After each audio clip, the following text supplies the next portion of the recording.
Hello and welcome to Faith Talks, a discussion program exploring issues relating to faith, God and life today. In today's program, we'll be exploring faith in the urban setting. With me today, I have Pastor Eddie Hypolite and Pastor Patrick Johnson. Eddie working in inner city London and Patrick, you're working out in leafy Berkshire. So, Eddie, I want to start with you. We hear so much in the media about inner city life, and particularly among young people. And every time we see an urban setting, it tends to be crime-related or troublesome. And thinking of the riots a couple of years back, is that really a representation of what life in urban London is about? No, I mean, what you saw manifest on the streets of London a few years ago, is the reality of maybe disaffection in the city and the reality of crime in the city. But it's not the reality of, the true reality of life in the city. The urban inner city is a hustling, bustling place. The urban inner city is just constantly full of life. It's constantly full of just changing shades and shapes and colors. The urban city is full of multicultural, multi-ethnic, multiracial diversity. It is just a hive. It's just a hive of activity. One of the great things about living in the inner city is that you could wake up at 4 o'clock in the morning, there's no food in your house, and you could just literally walk across the street, you find a shop just open, fully open, with fruit and veg outside, music playing on the inside, and do your full shopping. And I think really that just goes to show the diversity of tastes, of smells, of lives, of stories. That really is the urban inner city. What we saw, and of course also with that, the drama, the violence, which is not manifest everywhere, but obviously is there. It is there. But that, the drama and the violence and all of that isn't really the true story of the urban inner city. So Patrick, you are out there in leafy Berkshire. Do you recognize what Eddie is talking about? Is that the same in your community? Well, I would say it's perhaps not as diverse, perhaps a little quieter in some ways, but still plenty of life, still lots of stuff going on. And I think with lots of the same kind of problems, because people are still people no matter where they are anyway. So you don't necessarily get all the mixture of cultures and the clashes that may happen from that. But you do have, to a certain degree, where we are as well. That hustle and bustle that you describe, Eddie, is that something that spills over into faith communities? Oh, I mean, the faith, any true faith community in an inner city is basically reflective of the inner city. We live in the inner cities. We live in the busy ebb and flow of the inner cities. Most of our London churches are commuter churches. I know my church is a commuter church. I haven't pastored a church yet in London that wasn't a commuter church.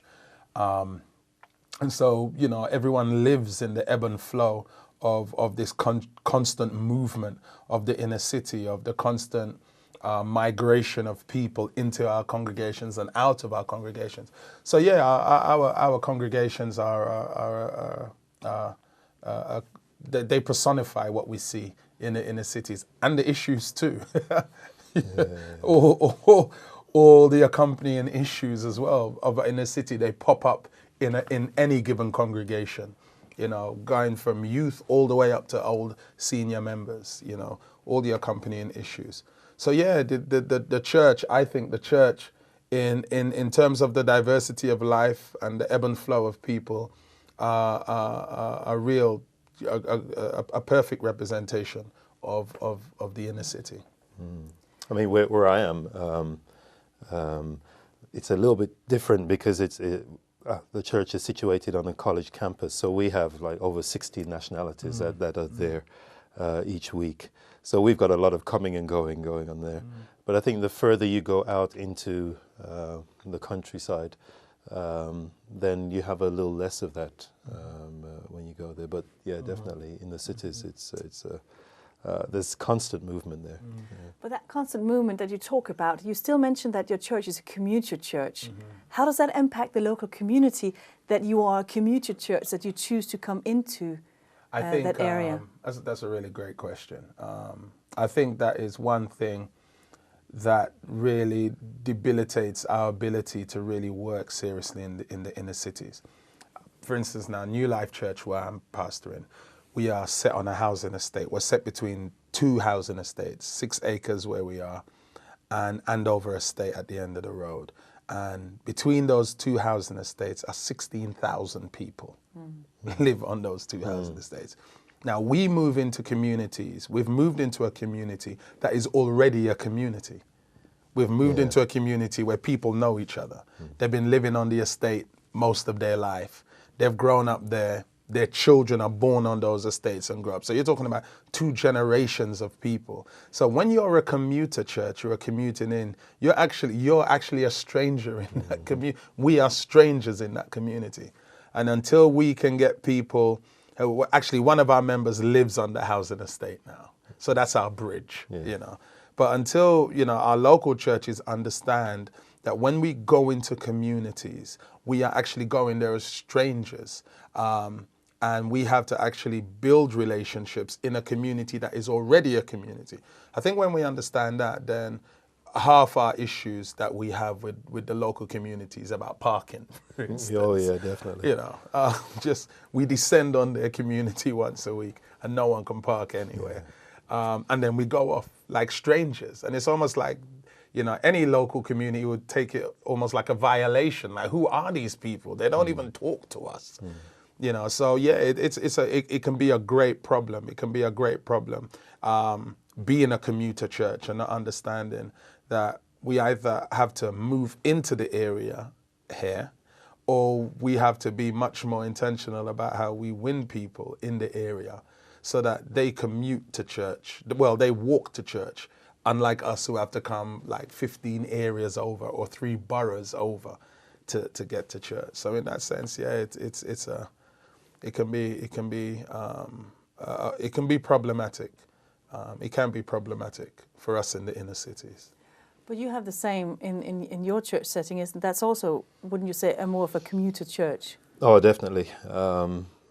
We do have people traveling from a good distance away just to come to where we are as well.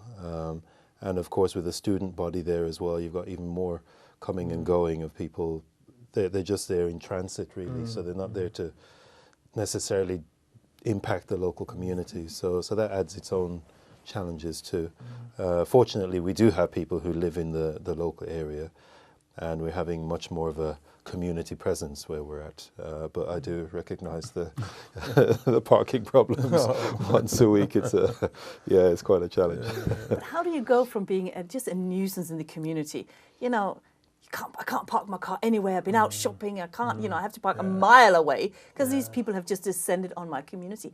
How do you start making inroads, and how do you start building bridges when you are just met as a problem? I think that we have to develop ministries and strategies that, for want of a better word, force us to face our neighbors. Just force us to face our neighbors. There is no way that we can honestly live in a community as a church and be dismissive of the people who live there. It is almost disrespectful. I have some neighbors they're not my neighbors, they live on the next road, but parking is so tight on my road. And the one thing I always hate is somebody will park in front of my house and then I don't mind if they live on a house on the road, but they'll park in my house and walk off and go back onto the next road. I'm like, hold on, you don't even live on this road. I get neighborly mad. And I just think to myself, we actually do that every week. We do that every week with these people. And the thing is, it's not that we are new in the community. We've had a church that's in that community now 30 odd years in some areas. And so I think the only way that we can do that is we have to open up our churches during the week. We have to open up our churches during the week. We have to run tea clubs. We have to run luncheon clubs. We have to run book clubs. We have to do things that actually engage them. We have to run jumble sales. I mean, just those kind of midweek things. One girl at our church, she's got a cake. She's got a tea cake making company. And once a week, she wants to just run a Thursday tea cake thing, and we invite the elderly in. Okay. They have tea and they have cakes, and and then she'll have like a bake sale, and people can come in and they can buy the tea cakes, but it's something that is provided free for the elderly.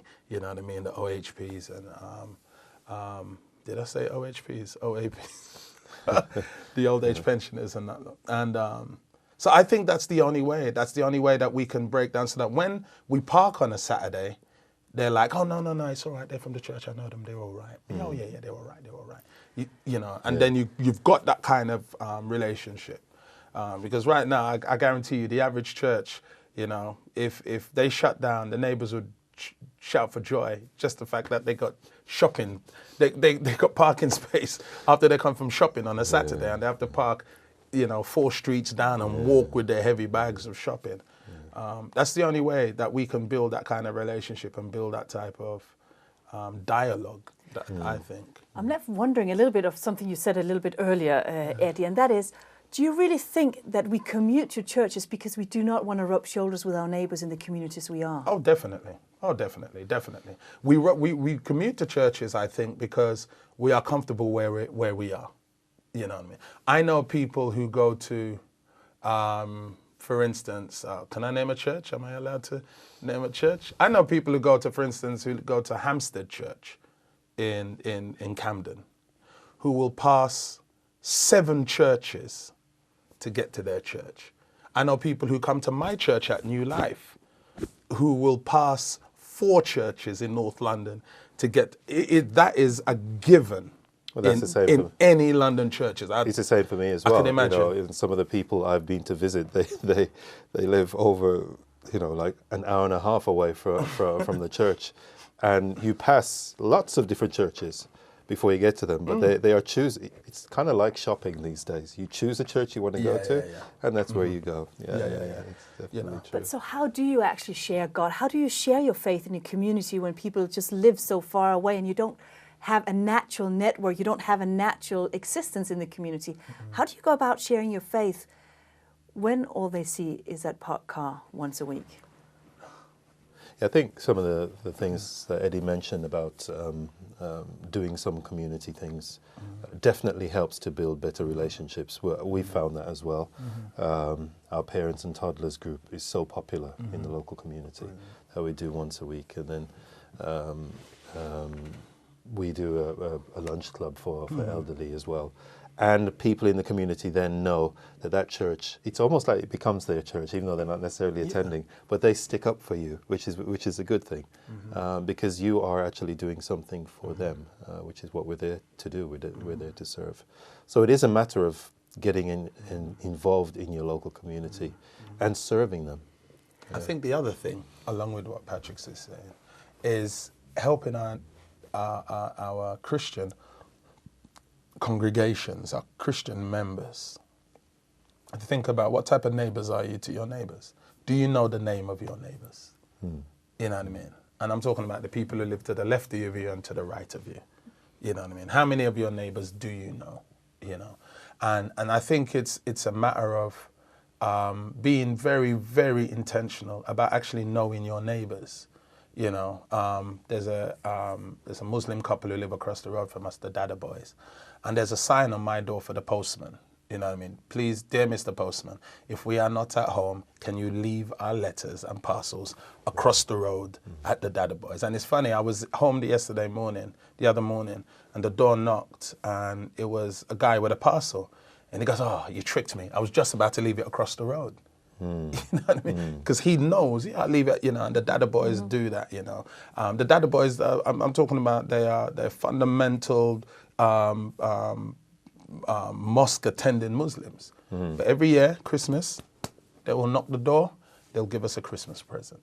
Every year, we'll knock the door, we'll give them a Christmas present. You know what I mean? And it's the same with my neighbors to my left, to the left of me, to my immediate left and the left of them, across the road, to the right. You know, I think it's a matter of how do we build relationships with our neighbors? I mean, our immediate neighbors, not the neighbors to our local church. I mean, just the immediate neighbors who we live around. You know what I mean? How much of this Christ life in us do they sense? And I think once we do that, then we won't struggle so much to do it in the areas that are close to the church. But we have to be much more intentional because we have to travel to do that now. So you're talking about the importance that a relationship makes in building faith relationships as well, and being able to share who God is. How do you share who God is other than doing social club activities? How else do you share who God is? Or has the church become an extension of the local social club? Well, I think one thing that I did last Christmas, I mean, there are many different ways. Last Christmas, it snowed, it just poured down on us, and I was clearing my doorway. And so I was clearing my doorway, and then I thought, well, let me clear Dave's doorway, who lives next door to me, because he's an elderly gentleman. So I cleared his doorway, you know. And then like the Spirit said, well, if you clear Dave's doorway, you got to clear Raheel and Bushra's doorway. So I'm like, all right, then I went and cleared Raheel and Bushra's. And then I thought, well, let me clear the Dada boys, because Mr. and Mrs. Dada boys. So I cleared Mr. and Mrs. Dada boys. Spirit said, well, if you do theirs, you got to do Debbie, who lives next door. I'm like, well, Debbie don't even talk to me that much. Well, clear it anyway. So I cleared hers. And Spirit was like, well, if you cleared Debbie's, you got to clear Gina's. I'm like, she's got a 21-year-old lazy son in them. Well, it's the right thing to do, so I cleared theirs. And I'm like, well, you got to clear Richard and Linda's, who lives to the right of me. And then you got to clear Cam and Cheryl's, who live to the right. So I went out there to do something for 5 minutes. And an hour later, I walked back into my house. And I just think that those are maybe some of the things that we do. Open up our homes and have dinners and invite them in. You know, when our neighbors are having parties, they always invite us to their parties, you know, and we go to be neighborly, of course, you know what I mean? And of course, you know, they have fancy dress parties or, you know, we can't make all of them, but the ones that we can make, we do go because we live in community. We live in community with our people. You know, and I think those are some of the things that we do in our local setting, and then we transfer those things over to where the church is. You know, we think about how do we do this with, you know, I think any given church, if a church is on a local road and they take up their parking space all the time, I think just as a matter of saying thank you, every church should buy, I don't know, you know, Cadbury's roses. Like one of those big tins, take it out of the church budget and go to every house and just say, listen, on behalf of the church, we want to say thank you for putting up with us this year. And just, you know what I mean, sorry for all the times we frustrated you with our parking. Because they will look at us differently. They're like, oh, wow. You do actually think about it. Yeah, that was nice. And they're thinking about what they do. You know, and just ask you to be patient with us. But just on behalf of the church, we want to say, you know, Happy Christmas. And, you know, you don't know how much it will break down because doing things like that creates conversations now. Oh, what do you do? And, you know, and then it leads for you to say like, well, we'll be praying for you at Christmas. And they said, oh, yeah, because I'm really having a lot of trouble. And it you know, and so, you know, I think those are the things that, you know, those are the things that we have to do. Those are the things that we have to be intentional. So you're talking about being practical in how you just live out your community. And then that in itself will open up conversations about God, about faith. Definitely. And it can take to the next step. Definitely. Is a hustling, bustling urban community actually interested in God with so much going on all the time? They're interested in spirituality. I think everyone's interested in God at one level or another, whether God is money, whether God is somebody they worship in the sky, whether God is somebody who's got like a greater opinion than they've got. I think everybody's interested in God on one form or another. I think that what they're not interested is just a kind of set of information. the way we want to present God. You know what I mean? I feel that what people want, and I've experienced what people want, is tangible truth. Like they want to see truth in flesh and blood. They want to. That's what they want to see. I mean, I'm not sure how it is in your community, where you. I believe it's the same everywhere. Yeah, well, I think people's needs are basic when it comes to that, and yeah, I agree with you. I think everybody searches for God, whatever that is, at some time in their life. I had way too many examples of people who, you know, I had one guy, I remember he phoned me, he wanted me to go and visit a friend at hospital who was dying from cancer. Tried to get some information out of it. I had no clue who this was. This person on the phone would say, no, they're not a believer or anything, but they thought that this would be good for their friend. Yeah. And you kind of know that in their process they are thinking, there is some comfort, there's something good in this. So I remember a young lady who was at the top of her game. Everything was good. I mean, she was earning well,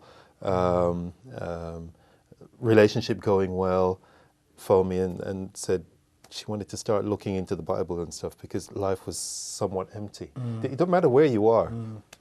Everybody's searching for God, for meaning, and I think we try to fill that with different things, but everybody's searching in some way.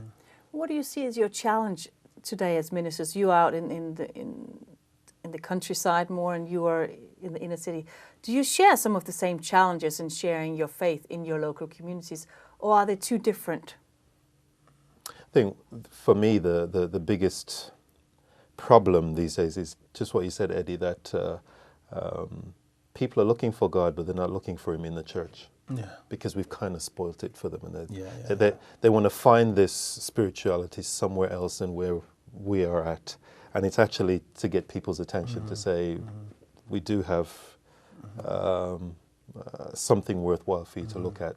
Sorry for how we've treated you before. Sorry for how it's been before, but the church is still viable and valid, and I think that is, for me, the biggest challenge. I think you've hit it spot on hit the nail right on the head, and I think along with that, for me, the challenge is getting the church to understand. Yes, maybe, yeah. It's getting the church to understand that people in the urban, that we have to literally start from scratch again.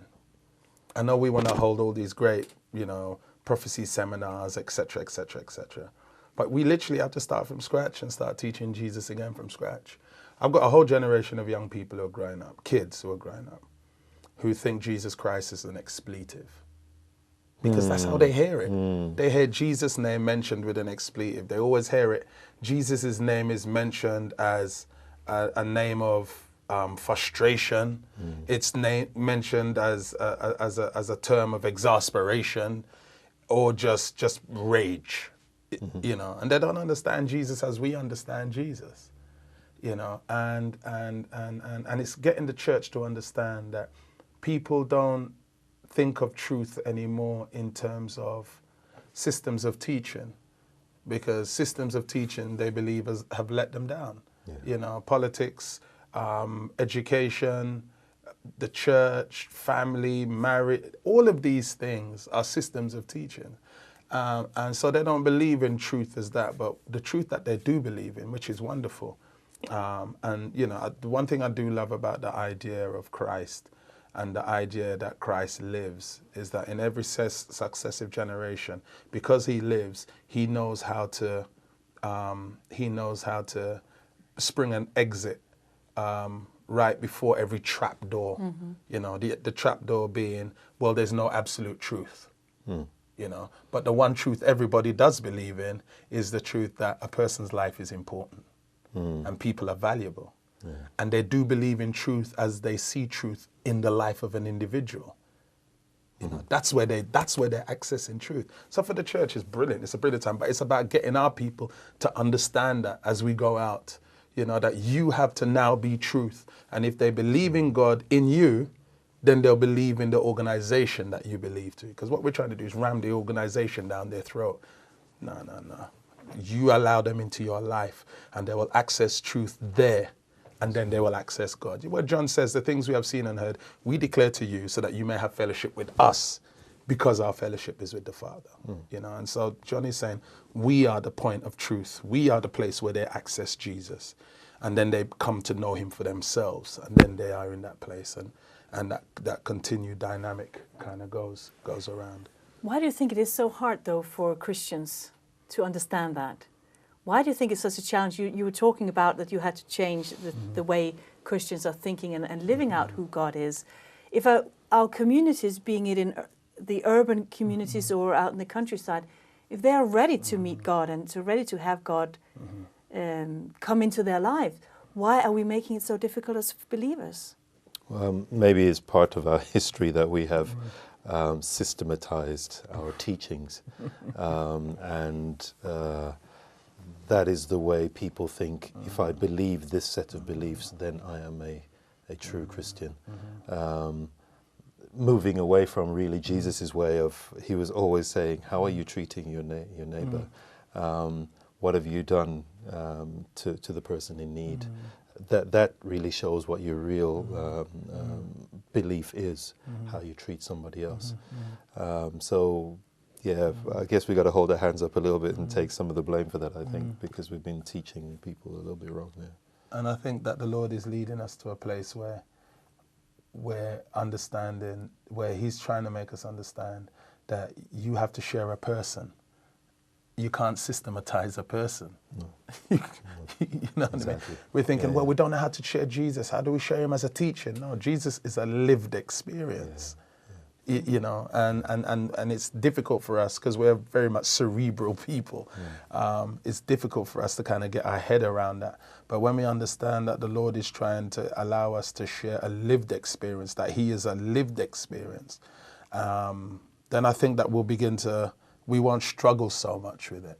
And I think what you are actually saying is, it comes down to a relationship, how we relate to our neighbors, being in an urban environment, in the countryside, but also how we express our lived experience with God. And that is what can transform a community. I want to say thank you to my guests today for joining me in the studio, and I want to say thank you for watching as well. If you want to join in the discussion and conversation, why not find us on Facebook or email any questions or observations that you have to the email address given. Until next time, thank you for watching.